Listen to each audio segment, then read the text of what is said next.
Meanwhile, Israel is vowing to retaliate against Iran after Tehran's weekend drone and missile attack.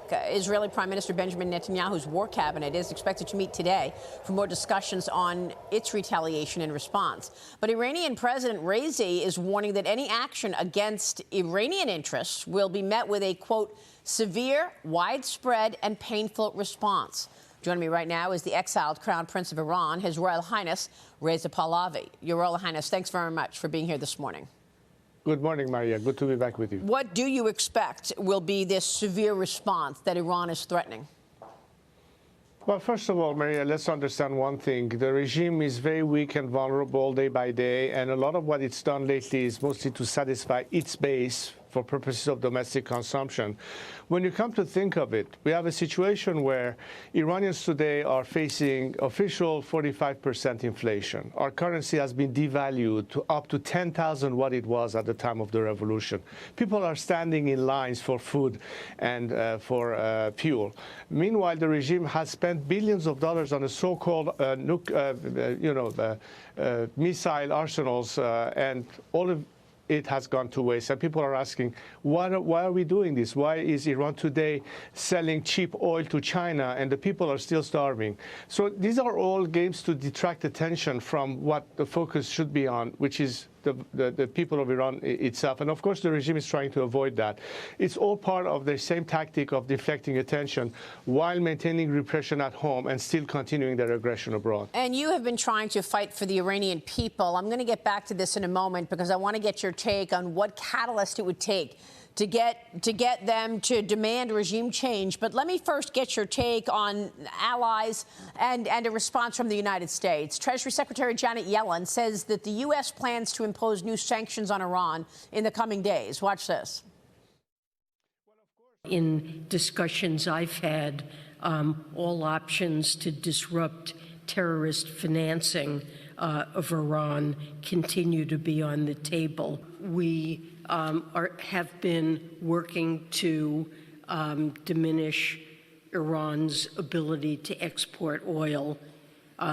Clearly, Iran is continuing to export some oil. There may be more that we could do. Reza, she's talking about all these options on the table. They've been on the table for years, and we're still talking about them being on the table. The Biden administration is facing backlash for extending this controversial sanctions waiver last month. It unlocked up to $10 billion in frozen money for Iran.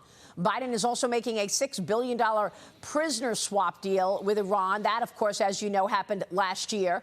Your Highness, what do you think the Iranian leadership used all that money for? Were they planning an attack? Did they buy weapons and ammunition to attack Israel? But that's exactly what I've been saying the last few months to media and other people, that that's exactly what's going to happen.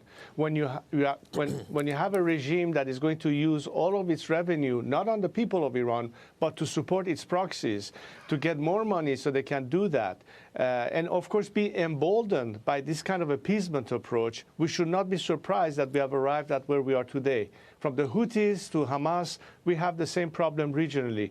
This is not an exception. This is actually the behavior of a regime that from the very beginning had only one ambition, is to export its ideology, which is why I've been always saying that an expectation of behavior change has been the biggest flaw in Western countries' foreign policy vis-a-vis this regime and how to deal with it. The time, therefore, has come to understand that to put an ultimate end to the problem has to do with the disappearance of this regime.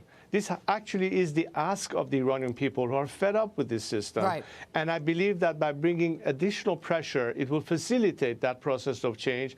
But there also has to be parallel to maximum pressure, which means more sanctions. There also has to be a parallel policy of maximum support to the people of Iran. You really need the U.S. then to work with the people of Iran. I mean, look, let's talk about the path forward, because you want to tap into the people. What do you believe will be the catalyst that is needed, if not this? Because, look, we've talked before. Women stood up. They rose up after the murder of a wonderful young woman. And look where we are. they're still facing this incredible pushback and domination from the regime. So is there a catalyst that you see that is needed to encourage the people of Iran to stand up, to begin a countrywide demand for regime change? Well, the demand is already there, but how do we get to that point? I think there are three basic and important components. The element of pressure from within can ultimately be a nationwide labor strikes, which brings paralysis to the system. And it's the least costly way to the nation to do that, provided that they have adequate support. This is where the foreign component comes in.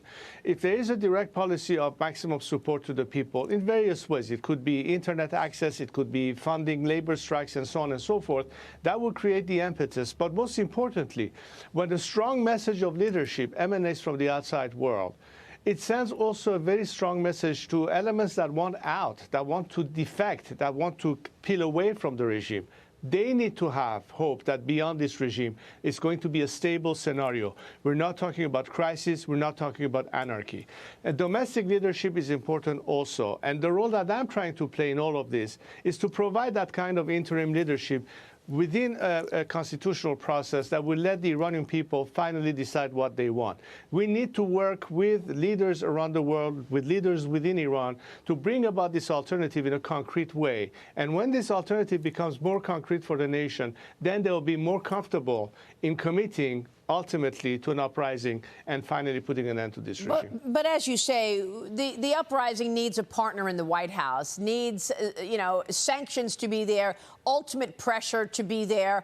I mean, give us your take on what has taken place throughout the Middle East in terms of Middle Eastern countries being forced to take a side. Under the Trump administration, the Abraham Accords was actually one area that people believed was the beginning of real peace that we could have seen throughout the Middle East. Do you see Middle Eastern countries now being forced to take a side after Iran's direct hit or attempted hit on Israel? Well, I think there has been a growing frustration in the region for the lack of action, or better say weakness, emanating from the West, and particularly from the United States. I cannot think for a second that somebody like Mohammed bin Salman in Riyadh, or for that matter, his Israeli counterpart in Jerusalem, will think that now we have to completely shift our viewpoint as to what the role of the Islamic regime is in the area. However, in order for this to happen, there has to be much stronger leadership coming from the West. Washington is key, and of course some key European countries as well. They need to be able to work together. I think that solidarity is very important, because that's exactly what the regime had tried to do in its tactic, some kind of a divide and rule game. This is a time for the world to show very unconditionally that they are not going to put up with this regime behavior any longer. This regime has had over 4 decades time to behave and to come true. It hasn't, only because it cannot. Yeah. It's not in its DNA.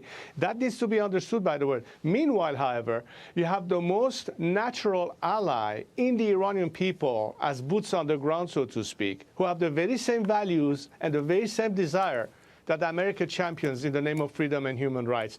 You are talking about not throwing your allies under the bus yet again. This is an opportunity that the world has right now to avoid further conflict, escalation, and God knows what could happen as a consequence. We have the option right now. So beyond being on the table, Maria, take it off the table and implement it.